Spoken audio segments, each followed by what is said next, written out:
6. Yan. Ayon to sa sagot ni Brother Omar, meron different na punishment. No? Saan naman natin makikita sa Bible yun na merong different punishment? Ng isang sinungaling at saka isang magnanakaw, o sa mga mamatay tao, o sa mga ngulo niya, eh magkakaiba yung pupuntahan nila. May isang impyerno, pangalawa, pangatlo. Saan natin makikita sa Bible yun? According to their works, Revelation 20. O, dali. Lumapit ka na dun. Praise the Lord. Sabi mo na, hindi ko alam. Mayroong mas mabigat na kasalanan. Sabi sa Apokalipsis, sa sukat ng kanilang mga gawa, doon sila parurusahan.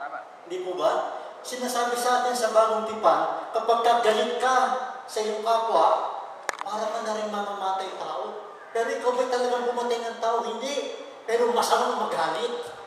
Kailangan meron tayong nag-uumapaw na espiritu ng pagligtas. Hindi dapat natin may pagkamali yung ligaw na espiritu ng masama.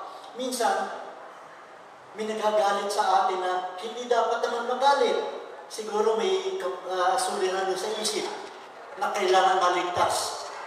Kailangan mag-mature maski ang mga pastor o mga mananampalataya. Salamat po. Ibang topic.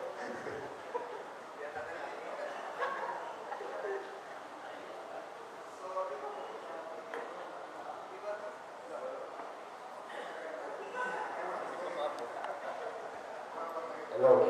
So, iba yung sa after death, iba yung sa punishment. No? Sa Biblia, kung nabasa natin na Revelation chapter 20, yung mga lasenggo, manggagaway, babaero, isa lang yung pinuntahan nila eh. Kasama yung sa lake of fire, kasama na rin yung mark of the beast. Sama-sama sila doon. Hindi nilabel doon yung kasamaan. Kasi sa message, alam natin yung unbelief, yung talagang sin. So, attribute lang yun. Kung ikaw nagalit na yun, katulad ni Moises, anak ka ng Diyos, iniligtas ka pa rin ng Diyos kahit nagalit ka. No, yun yung ating weakness, yun yung ating, pero hindi tayo wickedness. So, yung mga ugali natin, karakter natin na yung magalit, magsinungaling, si Moises, si Abraham na, nagsinungaling, di ba? Kaya lang, dahil tayo ay justified, hindi yung binibilang sa ating kasalanan. Hindi yung binibilang. Kaya, sa pagdating sa kasalanan, nasabi ng prophet, yun yung unbelief. Ano man yan, nagsinungaling ka, o ano man, babaero ka, o lahat. Isang puntahan kasi isa lang yung impyerno na sinabi ng Biblia at wala nang iba. Yun yung aking understanding. Praise the Lord. Amen. Yun ang